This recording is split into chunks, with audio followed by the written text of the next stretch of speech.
1화. 성녀를 처음 만난 것과 언데드와의 치열한 전투에서 도타는 지금 거대한 개구리 괴물에게 쫓기고 숨이 차서 소녀는 오직 자신의 생존 본능을 모두 사용해 숲속에서 이리저리 피하며 도망쳤다. 소녀는 지금 구멍 속으로 들어가 동료인 자이로를 불러 구해달라고 소리쳤다. 그러나 괴물이 너무 강해서 나무를 점점 부수며 공격했는데 다행히 자이로가 막 도착했다. 그는 빠르게 한번 찔러 개구리를 그 자리에서 죽였다. 그러나 그때 도타는 나무 조각이 배를 관통해서 계속 몸부림쳤다. 도타는 자이로에게 자신을 죽여서 다시 부활시켜 달라고 했는데 통증을 덜기 위해 그들은 용사이기 때문에 용사는 시체만 있으면 몇 번이든 부활할 수 있었다. 자이로는 화가 나서 도타에게 용사의 부활은 매우 비싼 대가를 치른다고 상기시켰다. 그것은 지옥의 썩은 구덩이에서 죄인의 영혼을 끌어내어 부서진 육신으로 다시 밀어넣는 끔찍한 과정이었다. 부활을 너무 많이 하면 용사는 미쳐서 자신이 누구인지 잊을 수 있었다. 매번 그런 부활 과정을 겪을 때마다 기억과 자아가 마모되어 파편만 남고 공허함만 남았다. 게다가 성기사단도 도타의 시체를 회수할 생각이 없었고 소녀는 그냥 훔친 것뿐이라 성기사는 관심 없을 텐데 거기서 부활을 요구하다니. 자이로는 만약 정말 죽고 싶다면 눈에 띄지 않는 곳을 찾아서 하라고 결론지었다. 그 말을 듣고 도타는 감정을 안정시켜 자이로가 소독하는 것을 조용히 했다.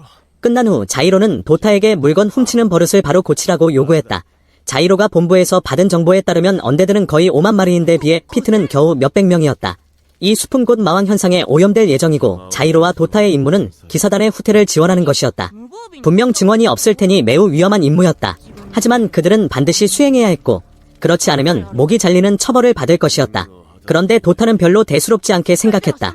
용사는 죽어도 부활할 수 있으니 시체 하나 가져와 부활하면 끝이라고 왜 계속 부활할 때마다 정신적 피해가 회복 불가능하다고 강조하는지. 자이로는 자신이 영혼 없는 존재가 되어 자신이 누구인지 모르게 되는 것을 원하지 않았다. 자이로에게 용사는 선택권이 없고 이 비참한 운명을 받아들일 수밖에 없었다. 그는 도타에게 빨리 출발하라고 재촉했다. 왜냐하면 지연되면 앞에 성기사단이 완전히 전멸할 수 있었기 때문이다. 이제야 주의한 자이로는 도타가 성기사단에서 훔친 물건인 이상한 문양의 큰 관을 발견했다.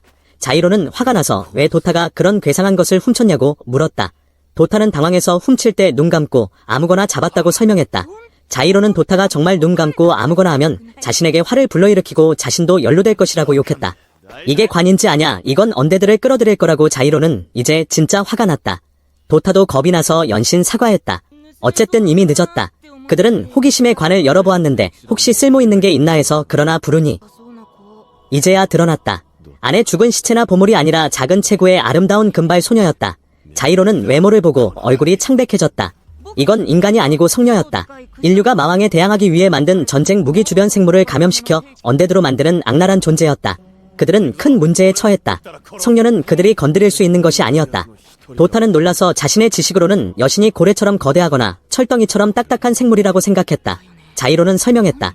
이건 인류의 마지막 희망으로 성녀들은 보통 사람을 훨씬 초월하는 엄청난 힘을 가졌지만 동시에 그들에게 큰 골칫거리였다. 어쨌든 이미 훔쳤으니 돌려줄 수 없고 그냥 여기 두고 멀리 가서 임무 계속하자. 다른 방향에서 기사 부대가 언데드의 맹공을 받고 있었다. 자이로는 높은 곳에서 전장을 관찰하고 언데드가 예상보다 빨리 진격한다고 알아차렸다. 자이로는 도타에게 지원해서 위험에 처한 기사들을 구하라고 명령했다.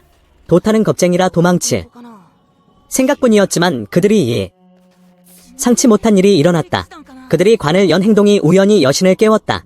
혼란 속에서 관 속의 여신이 깨어났다. 그녀는 자이로의 기사 구출 계획을 듣고 그가 용감한 사람이라고 생각했다. 그녀는 자이로를 나의 기사라고 부르며 죽음에 맞설 충분한 용기를 가진 사람이라고 칭찬했다. 그녀는 그에게 계약을 주고 언데드에 대한 확실한 승리를 약속했다. 테오리타는 극도의 자신감과 오만을 보였다. 이는 모든 여신에게 볼 수 있는 것으로 그들은 오만하지만 매우 귀엽다. 그녀는 승리 후 자이로가 자신을 칭찬하고 머리를 쓰다듬는 것을 여러 번 허락한다고 선언했다. 테오리타의 열정과 제안에 자이로는 단호히 거절했다. 그는 테오리타에게 자신 혼자 언데드를 해결할 것이라고 하고 여신의 힘에 절대 의지하지 않겠다고 단언했다. 심지어 그는 여신을 노골적으로 싫어했다. 자이로는 도타에게 골칫거리인 여신을 감시하라고 하고 자신은 전장으로 뛰어내려갔다. 수많은 사나운 개구리 언데드가 있는 곳 땅에 착지하자마자 자이로는 도타에게 거리와 방향을 측정하라고 요구했다. 어디에 가장 많은 괴물이 집중되어 있나 불편해 보였지만 도타는 자이로를 따라갔고 테오리타 성녀도 떨어지지 않고 따라오며 입으로는 항상 승리를 가져다주겠다, 계약을 빨리 맺자고 주장했다. 물론 자이로는 무시했다. 그는 집중해서 성인이 새겨진 무기를 던져 적에게 꽂히면 폭발하게 했다. 자이로 혼자 고속으로 날아다니며 주변 언데드를 쓸어버리며 뒤에서 도타에게 사격 지원을 요청했다. 비록 본성은 겁쟁이이고 도둑질 좋아하고 전투 싫어하지만 도타는 자이로를 도와야 했고, 도타는 총을 꺼내 자이로를 지원했다. 자이로는 언데드 무리에 뛰어들어 수없이 죽였지만 숫자가 너무 많아 자이로는 발이 긁혀 부상당했고, 바로 그때 다른 개구리가 자이로를 물려고 달려들었지만 다행히 도타가 총으로 그 개구리를 쓰러뜨렸다. 숲에서 오는 언데드 숫자가 너무 많아 자이로는 도타에게 계속 지원하라고 명령한 후 둘은 숲속으로 뛰어들어 전투했다. 테오리타는 여전히 뒤따라오며 아무 도움 안 되지만 계속 계약 맺자고 했다. 그들은 오후부터 밤까지 전투했다. 자이로는 성기사단이 모닥불 피운 곳으로 돌아왔다. 밤이 되고 나무에 피가 튀어 있었다. 자이로는 기사단에게 도망가라고 했고 아직 숲에서 괴물 한 무리가 오고 있다고 기사단 대표 하나가 자이로에게 감사 인사를 했지만 기사단이 자이로 목에 용사죄인 낙인이 있는 것을 보고 노골적으로 경멸했다. 네가 구해준 건 우리에게 수치라고. 주변 기사들은 왜 죄인이 숲에 있는지 어리둥절했다. 자이로는 기사들에게 빨리 떠나라고 명령했다. 왜냐하면 추가 언데드 무리가 곧 올 것이기 때문이다. 기사는 관심 없이 검을 뽑아 위협했다. 도타와 테오리타가 나타났고 여신은 매우 오만하게 앞으로 나서 자이로를 용감한 마음을 칭찬했지만 기사는 바로 테오리타의 금발을 알아보고 그녀가 여신 아니냐, 그들은 관을 운반팀에 넘겼는데 왜 여기 있냐, 기병대 전체가 검을 들고 일어나 자이로가 여신을 훔쳤다고 의심했다. 기사는 왜 테오리타가 너를 따라다니냐고 추궁했다. 긴장된 순간 자이로와 도타는 목의 낙인을 통해 전송을 들었다. 전송자는 베네팀이었다. 베네팀은 상황이 매우 위급하다고 거의 종말 수준이라고 소리쳤다. 바로 그때 숲에서 언데드 하나가 그들에게 달려들었다. 다행히 자이로가 경계에서 단검을 던져 개구리가 그 자리에서 폭발했다. 전송 계속 베네팀은 대성기사단 군대가 마왕 현상이 있는 방향으로 가고 있다고 말했다. 성기사들은 숲에 진을 치고 마왕 현상에 대처할 계획이었지만 그들은 이번 마왕 현상이 매우 강하다는 것을 몰랐다. 자이로는 기사팀에게 왜 아직 후퇴 명령이 없냐고 물었다. 자이로는 키비아 팀장이 계획이라고 알게 되었다. 기사들은 팀장과 성기사단의 명예를 지키기 위해 죽어도 된다고 생각했다. 자이로는 그 말을 듣고 웃겼다고 느꼈다. 그들의 삶의 이상은 말도 안 된다고. 베네팀이 전송해서 성기사단 절반이 죽으면 용사 임무 실패로 간주하고 부활하면 산채로 불태워질 것이라고 고문 형태 중 가장 고통스러운 것이라고. 자이로는 베네팀에게 성기사단이 어디까지 대치하냐고 물었다. 성기사단이 근처 강가에 진을 치고 있다는 것을 알았다. 모닥불 주변 기사들은 그 정보를 듣고 대 성기사단과 합류해서 도우려고 했지만 숫자가 적고 부상 많아서 자이로는 기사팀이 짐이라고 생각했다. 그들에게 남쪽 숲 가장자리로 가라고 조언했고 거기 감시팀 베네팀이 도울 것이라고, 자신은 강 근처 성기사단에 가서 지원할 것이라고. 테오리타는 그 말을 듣고 매우 흥분해서 정말 자랑스러운 용감한 기사라고. 정리 후 자이로는 밤에 숲을 가로질러 전장으로 갔다. 전장은 피로 물들었고 시체와 언데드가 사방에 널려 있었다. 병사들은 다음 괴물 물결이 올 때까지 서로 위로하며 먹고 마셨다. 얼마 지나지 않아 망원경을 든 병사가 숲에서 언데드 무리가 진격하는 것을 발견했다. 병사는 빨리 언데드 공격을 대비하라고 알렸다. 대형은 강을 따라 정렬했고 그들은 언데드를 반드시 막아야 했다. 총이 준비되자 병사들은 숨죽이고 기다렸다. 괴물들이 사정거리 안에 들어오자 키비아 팀장이 발사 명령을 내렸다. 병사들은 뇌장을 사용해 마법 구체를 연속으로 발사해 언데드를 찢었다. 하지만 언데드 숫자가 너무 많아 죽여도 끝이 없고 심지어 거대 원숭이 같은 언데드도 있었다. 키비아 팀장은 더 큰 뇌장을 사용하라고 명령했다. 큰 뇌장이 마력을 모아 쾅 소리와 함께 언데드를 날려버렸다. 자이로와 도타는 높은 곳에서 내려다보고 성기사단이 이런 언데드 무리를 죽일 탄약이 충분하지 않다고 판단했다. 이 상황이면 기사단은 곧 언데드 숫자에 무너질 것이라고. 예상대로 큰 뇌장이 탄약이 떨어졌다. 언데드가 강을 빠르게 건너왔다. 키비아는 바로 일반 무기로 전투하라고 명령했다. 병사들은 창을 들고 언데드에 뛰어들었다. 자이로는 막로에서 전투를 관찰하며 성기사단을 구할 계획을 세웠다. 돌아보니 도타가 도망쳤다. 그는 너무 겁쟁이라 전투하기 싫고 성기사단에서 귀중한 물건을 다시 훔치러 간다고 작별 쪽지를 남겼다. 상황이 너무 위급해서 자이로는 다시 목숨 걸고 성기사단을 구하러 나갔다. 자이로는 낙인을 사용해 막로에서 전장으로 직행했다. 자이로는 멀리 숲에 붉은 빛이 나는 것을 알아차렸다. 그것은 마왕이었다. 그들은 큰 문제에 처했다. 자이로는 가는 길에 언데드를 쓸어버렸다. 한 마리 한 마리 베어 넘겼다. 하지만 개구리 언데드가 아직 끝나지 않았고 그들은 알에서 알을 낳아 머리에 붙는 새끼를 날렸다. 이건 기생해서 먹는 것이라 피하지 못하면 먹이가 되었다. 자이로는 빠른 기술로 모두 피하고 혼자 언데드를 소탕해서 수많은 기사 생명을 구했다. 키비아는 자이로를 보고 다가와 진짜 신분을 밝히라고 요구했다. 아직 답하기 전에 테오리타가 말을 끊었다. 그녀는 달려와 왜 자신을 버렸냐고 책망했다. 키비아는 여신을 보고 놀라 왜 여신이 여기 있냐, 원래 포대에 있어야 하는데. 키비아처럼 다른 사람들은 자이로를 의심해 여신을 훔쳤다고 생각했다. 왜냐하면 어쨌든 그는 죄인 용사이기 때문이다. 자이로는 설명했다. 자신은 아무 잘못 안 했고 여신 훔치지 않았고 여신과 아직 계약도 안 맺었다. 키비아에게 테오리타를 데려가서 기사를 찾아 계약하라고 했다. 테오리타는 그 말을 듣고 불편해했다. 자이로는 신경 안 쓰고 자신은 여신을 매우 싫어한다고 하고 테오리타에게 자신의 기사를 찾아가라고. 자이로는 여신 힘에 의지하지 않을 것이고 테오리타와 계약할 생각 없다고. 그러나 상황이 더 복잡해졌다. 마왕이 도착했다. 숲에서 마왕이 그들에게 다가오고 있었다. 마왕은 항상 가장 무서운 재앙으로 가는 곳마다 모든 것이 언데드가 되었다. 성기사는 언데드가 강을 건너지 못하게 노력했지만 악마에게 뇌장을 쏘자 자기장이 만들어져 힘을 반사시켰다. 자이로는 가까이 접근해야 피해를 줄 수 있다고 알아차렸다. 자이로는 키비아에게 동쪽으로 후퇴해서 전력을 보존하라고 제안했다. 그러나 팀장 키비아는 고집스럽게 지키겠다고. 그녀에게 명예를 위해 죽는 게 낫지 도망쳐 살 바에야. 자이로는 화가 나서 그 허황된 명예를 욕하고 자신의 임무는 후퇴 지원이지 이 멍청이들과 함께 죽는 게 아니라고 상기시켰다. 이 말을 듣고 키비아는 자이로가 용사라는 것을 알아차렸다. 키비아는 자신에게 사수 임무가 주어졌으니 지도자로서 죽어도 명예를 잃고 후퇴할 수 없다고 말했다. 자이로는 역겹다고 느꼈고 왜 자신이 명예를 생명보다 중요시하는 이들과 함께 죽어야 하는지 자문했다. 둘이 싸우는 동안 마왕의 새로운 공격이 왔다. 하늘에서 거대 탄환이 떨어졌고 키비아는 말에서 내려 피했다. 마왕이 이렇게 강해졌다니. 마왕 눈에서 계속 탄환 포대가 쏟아져 안에 벌레가 나왔고 동시에 언데드가 진격했다. 주변 병사들은 절망에 소리쳤다. 상황이 구제불능이었다. 키비아는 여전히 사수하라고 외쳤다. 사수냐 이제는 전투라기보다 학살에 가까웠다. 자이로는 이제 두 자루건만 남았지만 혼자 거대 언데드에 뛰어들어 팀장을 위험에서 구했다. 그러나 곧 폭발로 에너지 총이 무너져 충격으로 자이로에게 왔다.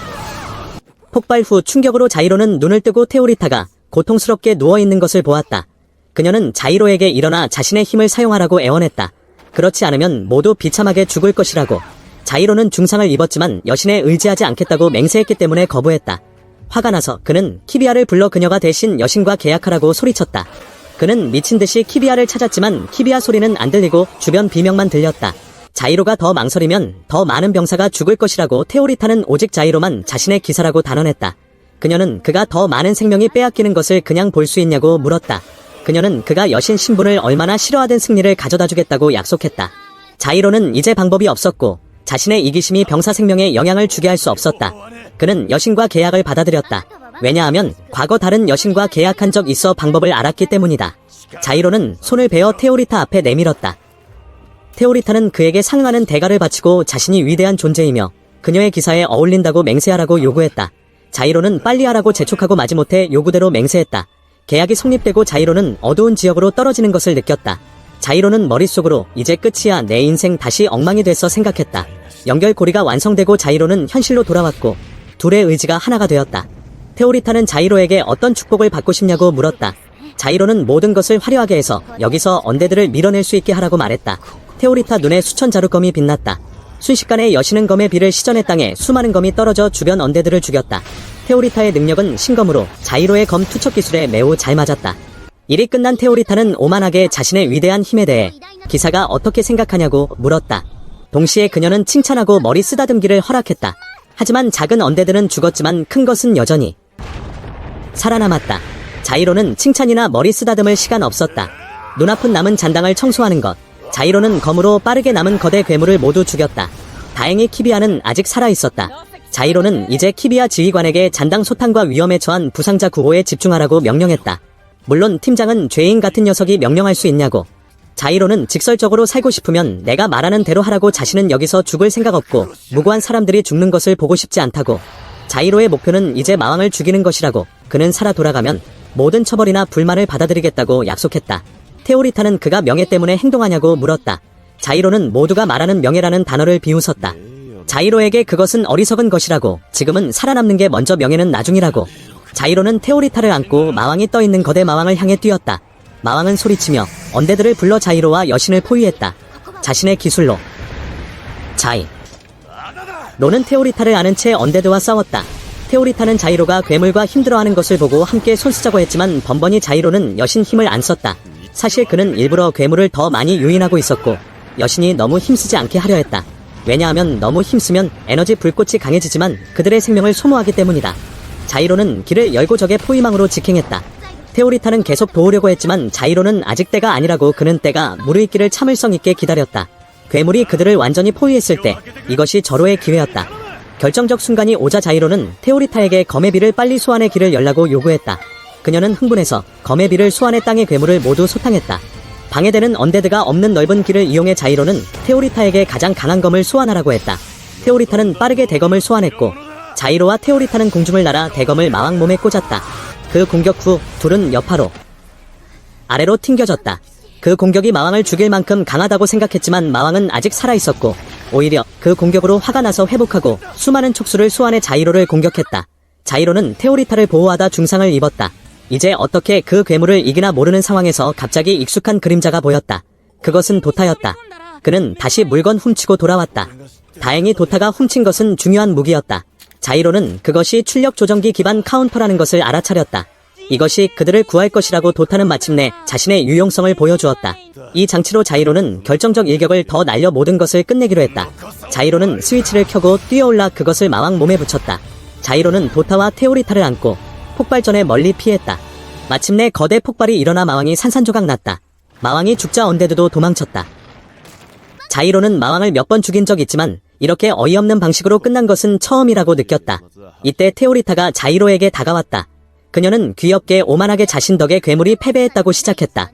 그녀는 그가 불만 있는지 물었다. 자이로는 없다고 답했다. 그럼 이제 칭찬하고 머리 쓰다듬기 시작할 수 있겠네. 내가 허락한다. 그러나 자이로는 단순히 살아남아서 좋았다고 한마디 했다. 이 이상한 칭찬 방식에 테오리타는 놀랐다.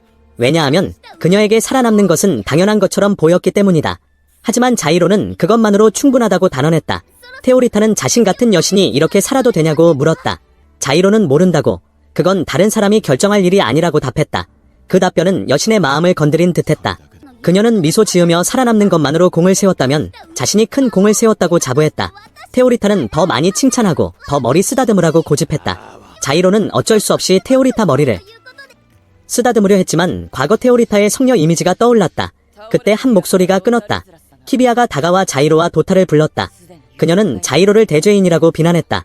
운반 중인 여신을 훔쳤다고. 자이로는 부정하지 않고 약속대로 모든 비난을 받아들였다. 키비아는 테오리타에게 그녀는 원래 그들의 단에 속해 포대 게이트로 가야 했다고 말했다. 그런데 이 악독한 용사가 그녀를 훔쳐 계약을 강요했다. 하지만 테오리타는 다르게 말했다. 그녀가 자이로와 계약한 것은 운명이고 그를 자신의 기사로 믿는다고. 그녀는 그가 모든 마왕을 소탕할 사람이고 자이로와 계약 안 했으면 아무도 어울리지 않는다고 단언했다. 그러나 키비아의 다음 답변은 테오리타를 크게 충격 줄 것이었다. 키비아는 여신이 이 남자의 진짜 죄를 아냐고 물었다. 테오리타는 자이로의 죄가 뭐냐 엄중한지 이해 못해서 키비아는 그것은 여신 살해죄라고 말했다. 자이로는 과거 자신과 계약한 여신을 직접 죽였다. 과거 회상에서 자이로의 재판. 시간 자이로가 성녀를 죽인 후 그때 그는 연합왕국 제5성기사단 단장이었다. 자이로는 마왕 11호에 접근한 것을 인정했지만 그날 새벽 여신과 함께 전투에 참가했다고. 자이로는 그건 맞지만 전투가 극도로 힘들었고 계획된 지원군이 나타나지 않았다고 강조했다. 자이로와 부대는 절망적으로 버텼다. 법원은 그가 자이로 행동에 단위에 참혹한 손실을 초래했다고 비난했다. 자이로는 그 비난이 완전히 틀렸다고 그는 마왕 소탕 명령을 받았고 지원군 합의가 있었다고 말했다. 그러나 게이트 포대는 그런 명령을 준 적 없고 기록이 없다고 부인했다. 그들은 자이로가 공을 탐해 보아와 여신을 절망적 전투에 강요했다고 결론지었다. 그들은 자이로가 자해 행동과 전장 규율 위반이 잦다고 결론지었다. 하지만 가장 무거운 것은 자이로가 여신을 죽인 것. 이것은 자이로가 부정할 수 없었고 자이로가 직접 여신을 죽였다. 그러나 자이로에게 악의는 없었다. 자이로는 그렇게 하지 않으면 상황이 더 나빠질 수밖에 없었다. 그때 여신은 단이를 구하려고 목숨 걸고 싸웠고 여신은 보통 자만하고 오만해서 모든 힘을 쏟아 싸워 자신을 탈진시켰다. 결과로 여신이 탈진하면 침식 현상에 영향을 받았다. 여신이 언데드가 되면 무슨 일이 일어날지 모르니 자이로는 여신을 죽일 수밖에 없었다. 그는 아마 가장 아픈 사람일 것이었다. 그러나 관리들은 여신 침식에 대한 전례나 정보가 없다며 설명을 거부했다. 더 말할 게 없었다. 여기까지 자이로는 이들의 진짜 얼굴을 알아보았다. 그들은 의도적으로 자이로와 성녀를 함정에 밀어넣었고 자이로는 소리치며 자신을 해친 자를 찾아내겠다고 맹세했다. 이유와 광산에 갇힌 사람들을 구하는 자이로의 여정. 자이로는 현실로 돌아와 깨어나 테오리타가 바로 옆에 앉아있는 것을 보았다. 여신은 그가 악몽을 꾼 것이냐고 물었고 동시에 약해 보이는 남자가 자신에게 그를 깨우라고 요청했다고 알렸다. 여느 때처럼 테오리타는 이 행동에 감사하고 자신을 칭찬하라고 상기시켰다. 자이로는 악몽 후 땀을 닦는 수건을 들어 다. 자이로는 왜 테오리타가 아직 자신과 함께 여기 있냐고 자문했다.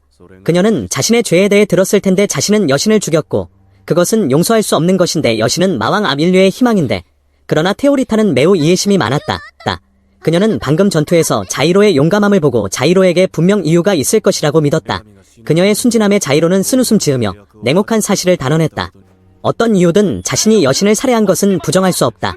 이제 양쪽이 계약을 해제하면 모든 게 없었던 일로 될 것이라고. 그런데 테오리타는 여전히 견고한 입장을 지켰다. 그녀는 자신의 기사는 자이로 외에 없다고 단언했다. 대화는 베네팀이 다시 호출해서 끊겼고 여느 때처럼 크게 소리쳤다. 긴급 상황이라고. 자이로는 화가 나서 몇 번이나 말했는데 연락할 때 크게 소리 지르지 말라고. 자이로가 세부사항 물으니 베네팀은 우리의 신분은 영웅이고 자신처럼 죄를 지은 자들은 군대의 소모품으로 사용된다고 상기시켰다. 테오리타는 새 임무가 있으면 따라가겠다고 자신들의 힘이 필요할 것이라고 말했다. 바로 그때 밖에서 큰 소리가 났고 자이로는 그것이 타치야와 노르가유라는 것을 알아차렸다. 그들도 자신처럼 죄 지은 영웅으로 이번 임무에 함께할 것이라고. 그들은 빠르게 임무 지점으로 출발해 마왕 현상으로 완전히 얼어붙은 큰 강을 건넜다. 다른 쪽에서 교회에서 새 임무가 공식 시작되었다. 13호 성녀 호송은 취소되었다. 대신 90샤팀은 광산 지역을 점령하고 평정하라는 명령을 받았다. 이 지역은 마왕에 심각하게 침식되었다. 이것이 자이로와 동료가 가는 곳이었다. 마왕 현상의 기원에 대해 설명 시작. 마왕 현상 1호 등장부터 모든 숲이 변형되고 땅이 썩었다.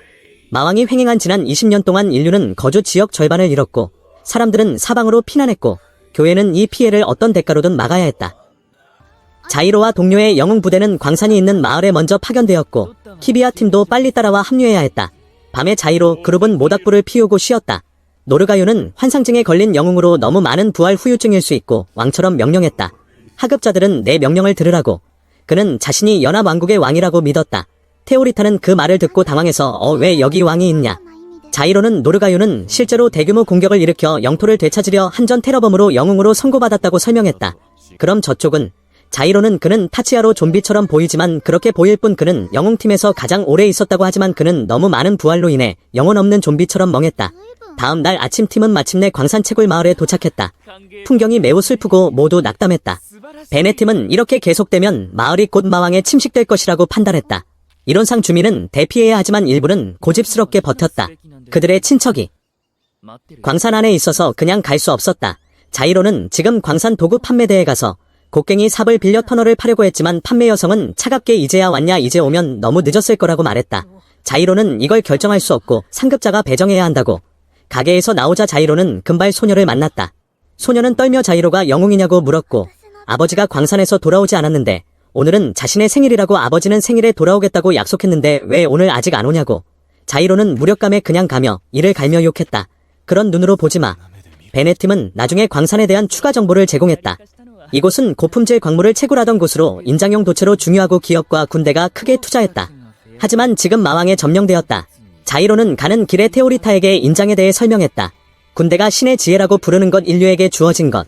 자이로는 두 종류 인장을 사용할 수 있었다. 반면 노르가유는 인장 조정이 천재로 혼자 인장을 정지하고 만들 수 있었다. 이것은 여러 사람이 필요하지만 노르가유는 혼자 충분했다. 인장은 물체에 새겨지고 태양광을 동력으로 사람의 의지와 생명을 불꽃으로 사용해 발사 땅 부수기 열 방출 같은 효과를 냈다. 주제로 돌아가 한 달 전 광산 노동자들이 마왕에 침식되어 무의식적으로 주민을 공격하기 시작했다. 이 현상은 로터스라고 이름 붙인 마왕 현상 51호였다. 그들의 임무는 직접 터널을 파서 성기사단이 돌격할 수 있게 하는 것이었다. 광산 입구에 멤버들을 데려다준 후 베네팀은 지휘관으로 마을에 남아야 했다. 그가 죽기 싫어서 도망가는 핑계인지 모르지만 이제 자이로와 나머지의 일은 주어진 임무를 계속하는 것이었다. 어두운 터널 안에서 자이로는 땀을 뻘뻘 흘리며 파고 자이로는 이 임무에 대해 자문했다. 그동안 왕 노르가유는 앉아서 다리 흔들며 빨리 파라고 재촉했다. 인장을 새기고 있다고. 타치야는 계속 열심히 파고 있었다. 테오리타는 여느 때처럼 공을 세우고 싶어 했지만 자이로는 안 됐고 여신 힘은 이런 손발 노동에 낭비할 수 없었다. 이때 키비아도 팀을 이끌고 왔다. 그녀는 자이로가 꽤 진지하게 일하는 것을 보았다. 키비아는 테오리타를 성기사 진영으로 데려가 쉬게 하려 했다.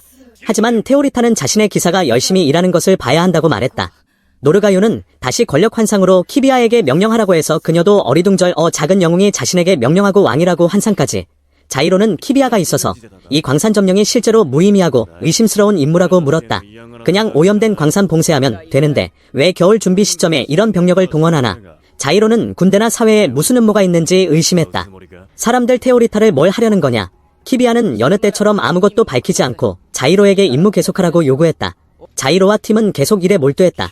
자이로는 한 번 찍어 거대 진의 괴물굴을 뚫었고 괴물을 보자 타치야는 미친듯이 지네를 베었다. 이런 때 타치야는 공격에 거인 리바이처럼 매우 강하고 결단력이 있었다. 하지만 신태는 좀 달랐다.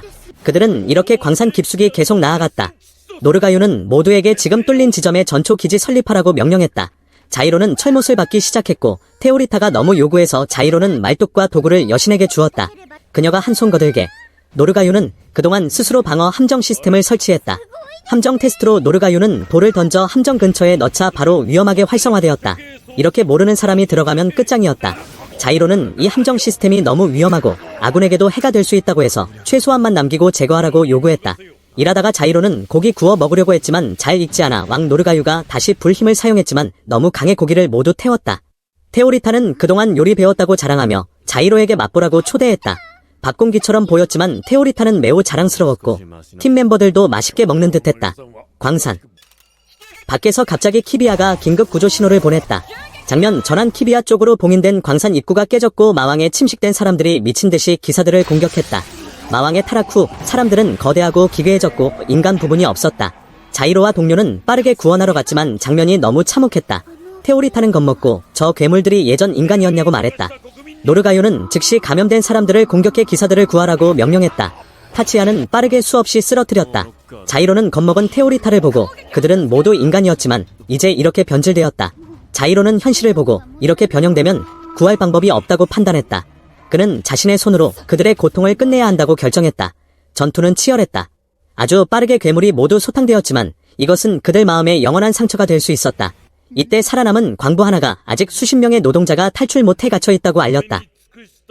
노르가요는 그들을 구해야 한다고 단호했다. 그들은 자신의 왕국의 충신들이라고. 그러나 키비아는 냉정하게 반대했다. 그녀는 일반인 구출이 초기 임무 목표였고 성기사단 손실 감수할 가치 없다고 생각했다. 키비아는 구출 시 피해 정도를 자이로 의견 물었다. 자신도 갇힌 광부 구하고 싶었지만 자이로는 일반인 보호하면서 좁은 터널 이동하면 손실이 극심할 것이라고 판단했다. 키비아 부하 기사도 상급 지시 따라 광산 전체 폭파 약으로 봉쇄하는 게 낫다고 동의했다. 군대의 무감정의 자이로는 갑자기 대담한 결정을 내렸다. 그는 영웅팀이 스스로 광부 구출하겠다고 선언했다. 전초 기지가 완성되었으니 성기사단은 계획대로 봉쇄 실행하라. 만약 영웅들이 제때 못 나오면 계획대로 광산과 함께 그들을 묻어버려라. 실패하면 죄인들만 죽을 뿐이라고. 광산 안으로 갇힌 사람 구출하러 들어가기 전에 자이로는 테오리타를 키비아 쪽에 맡겼다. 어쨌든 여신은 인류의 보물로 위험을 무릅쓸 수 없었다. 자이로는 지휘부에 쓰레기 같은 계획이 주민을 광산에 버려두는 것을 증오한다고 표현했다. 그는 지휘관 법을 어기더라도 모든 사람을 구하겠다고 결의하고 광산 안으로 들어갔다. 3화 광산 안. 치열한 전투 갇힌 광부들 성공 구출. 광산 안. 배경에서 노동자들이 거대 진의 괴물로부터 버티고 있었다. 천근 같은 순간 자이로가 제때 도착해 무기 던져 괴물을 소탕해 구했다. 노르가유도 뒤에서 타치야에게 공격 명령했다. 타치야는 뛰어난 기술로 수많은 진해를 소탕했다. 거미줄을 뱉어도 이 미친 남자를 막을 수 없었다. 얼마 안 돼 괴물이 매우 빠르게 소탕되었다. 광부들은 멍하니 서 있었다. 그들이 막으려 한 괴물이 이렇게 쉽게 패배하다니. 끝난 후 그들 세 사람은 당당히 광부들에게 인사했다. 노르가유는 여느 때처럼 위험 있게 왕이 신민을 구하러 왔다고 말했다. 자이로는 광부들에게 계획을 설명했다. 이제 광산 밖으로 이동할 것이지만 괴물과 대적하려면 무기가 필요하다. 무기 준비. 노르가유는 기술로 인장 제작 시작했다. 그러나 불리한 점이 있었다. 광산 환경에 태양광이 없어 인장 주요 동력이 빠르게 소모될 것이라고. 일반 광 저장 물품은 몇 번 사용하면 무용지물이었다. 그러나 노르가유는 자신의 능력으로 가장 좋은 무기를 제작할 수 있고 빨리 고장나지 않게 보장한다고 안심시켰다. 그날 밤 자이로는 늙은 광부와 이야기할 기회가 있었다. 광산 안에서 일어난 끔찍한 진실이 드러나기 시작했다. 그들은 구원이 너무 늦었다고 생각했다. 왜냐하면 자신들 같은 노동자는 항상 권력자 우선순위 목록 마지막이었다. 처음 약 50명이 살아남았다. 그러나 고요한 어둠 속에서 그들은 이상한 목소리를 듣기 시작했다. 자이로는 그게 무슨 목소리냐, 악마의 힘일 수 있냐 물었다. 그 목소리를 들은 사람들은 잠자다 사라졌고 돌아올 때 그들은 사람이 아니라 본 괴물로 변했다. 이동 시작 전에 자이로는 엄격한 전투 대형을 세웠다. 타치야는 길을 여는 임무를 맡았고 자이로는 자원의 후위로 뒤를 보호했다. 자이로는 혼란한 그룹의 질서를 유지하며 후퇴하는 것이 어렵다는 것을 잘 알았다. 후퇴가 시작되었고 얼마 안 돼 괴물이 다시 땅을 뚫고 올라왔다. 자이로는 크게 소리쳐 모두 자신의 목숨을 보호하고 대형을 유지하라고 요구했다. 그들은 등을 맞대고 싸우며 주변을 포위한 거대 진해를 소탕하기를 바랐다. 지상에서 성기사단 기지 상황도 좋지 않았다. 자이로가 떠난 후 테오리타는 항상 불안해했다. 광산으로 돌아가 많은 노력 끝에 그들은 진의 물결을 모두 소탕할 수 있었다. 모두 동시에 앉았다. 이것은 광산 파는 것보다 더 피곤할 것 같았다. 노르가요는 지친 광부들을 격려했다. 그들이 매우 피곤한 것을 알지만 방심하면 안 되고 경계를 높이고 강해져야 한다고. 노르가요의 설득은 기적 같은 효과를 가져 광부들이 의지를 되찾아 일어났다. 쉬는 1초도 없이 다음 물결이 왔다. 이번에 광부들도 크게 용기 내어 매우 치열하고 결에 있게 싸웠고, 자이로는 혼자 대량 거대 진해와 싸워 모두 돌볼 수 없었다. 숫자가 너무 많아 늙은 광부가 바로 쓰러졌고, 진해에게 먹히는 순간 수많은 검의 비가 쏟아져 진해를 모두 소탕했다. 테오리타 성녀가 몰래 숨어서 여기까지 온 것이었다. 여신의 예상치 못한 등장으로 약한 광부들의 목숨을 구했다. 그러나 가장 불만인 것은 자이로였다. 자이로는 직설적으로 자신은 그녀 도움 원하지 않았다. 칭찬 때문에 목숨 걸고 죽을 곳에 뛰어들지 말라고. 과거 여신이 힘다해 죽은 게 충분하다고. 자이로의 책망을 듣고 여신은 조금도 슬프거나 화나지 않았다. 왜냐하면 테오리타는 자이로가 자신의 목숨을 걱정하는 것이라고 이해했기 때문이다. 그래서 그녀는 결정했다. 그가 자신에 대해 뭐 생각하든 상관없다. 그녀는 여신으로 태어나 모두에게 도움이 되기 위해 그녀는 칭찬받고 싶고, 그것이 무의미하더라도 만약 그가 자신이 죽거나 위험하지 않게 하려면 그는 자신의 기사로 그녀를 보호해야 한다고. 이 고집 센 여신을 보고 자이로도 멍해졌다. 이때 지진이 다시 일어나 진해가 몰려왔다. 자이로는 멀리서 인장 새긴 검을 정확히 던져 하나씩 죽였지만 전투가 더 긴장되자 동굴에서 머리 아픈 음파가 울렸다. 그들은 귀를 막아도 영향에서 벗어날 수 없었다. 테오리타는 빠르게 달려와 보호와 치유 힘으로 자이로의 통증을 완화했다. 그 소리는 분명 마왕이 일으킨 것일 수 없음.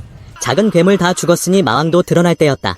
마왕은 외형이 나무 귀신으로 나무처럼 보이지만 매우 사악했다. 나무는 익숙한 기술을 사용했다. 사람을 유혹하는 목소리로 보통 사람을 끌어들여 타락시켰다. 혼란 속에서 다행히 타치아는 이 공격에 영향 안 받았다. 그는 달려올라 괴물 뿌리를 베기 시작했다. 자이로는 멀리서 테오리타가 소환한 검을 던져 지원했다. 타치아의 광기와 자이로의 지원으로 그들은 방어를 뚫고 마왕에 접근했다. 타치아는 높이 날아 한 번 베어 괴물을 두 동강 냈지만 그들은 가짜를 죽인 듯했다. 진짜 본체는 벽 위 눈이었다. 이때 키비아가 군대를 이끌고 지원왔지만 병사와 키비아는 이 마왕이 매우 강한 외침 능력이 있는 줄 몰랐다. 그들은 빠르게 구르며 하늘 땅 외쳤다. 그 후 광부들도 빨간 뿌리에 짓눌려 눌렸다. 왕만 일어날 수 있었다. 그는 불꽃 분사기를 최대 출력으로 뿌리나무를 태웠지만 노르가요는 빠르게 잡혔고 가시에 다리가 감겨 도망칠 수 없었다. 타치아는 힘을 다해 괴물을 땅에서 끌어올렸다. 테오리타는 재빨리 불꽃 분사기를 주어 자이로에게 던져 마왕을 죽이라고. 현재 자이로는 더 이상 단검 던질 힘이 없어 이게 유일한 방법이었다. 그러나 마왕은 빠르게 뿌리로 자이로 몸을 감았다. 위험한 상황에서 예상치 못한 일이 일어났다. 노르가유가 스스로 검으로 자신의 다리를 잘랐다. 왕은 공중에서 내려와 괴물 눈 한가운데를 찔렀다. 그것으로 괴물이 고통에 느슨해져 뿌리를 풀었다. 자이로는 그 덕에 불꽃 분사기를 사용해 태우고 마왕 생명을 끝냈다. 그들의 긴장된 전투가 끝났다. 왕 노르가요는 다리 하나 잃었지만 다행히 살아남았고, 영웅들은 수많은 무고한 광부를 구했다. 전투 끝난 후 그들은 빠르게 지상으로 돌아갔고 광부들은 가족과 재회했다. 사실 그 늙은 광부는 자이로가 전에 만난 금발 소녀의 아버지였다. 아버지가 소녀 생일에 정확히 돌아왔다. 베네팀은 노르가유가 바로 치료받으러 갔다고 알렸다. 이 왕의 다리는 다른 사람 부분으로 대체해야 하지만 베네팀은 그가 곧 회복할 것이라고 믿었다. 사막 끝에 비록 부하가 자이로와 동료를 비난하려 했지만 명령 위반 때문이었으나 키비아가 자이로와 동료를 비난으로부터 보호했다. 그녀는 그들이 죄인이지만 사람 구한 행동은 부정할 수 없는 사실이고 최소한 존중받을 만하다고 생각했다. 자이로는 금발 소녀로부터 꽃을 받아 여신에게 주었다.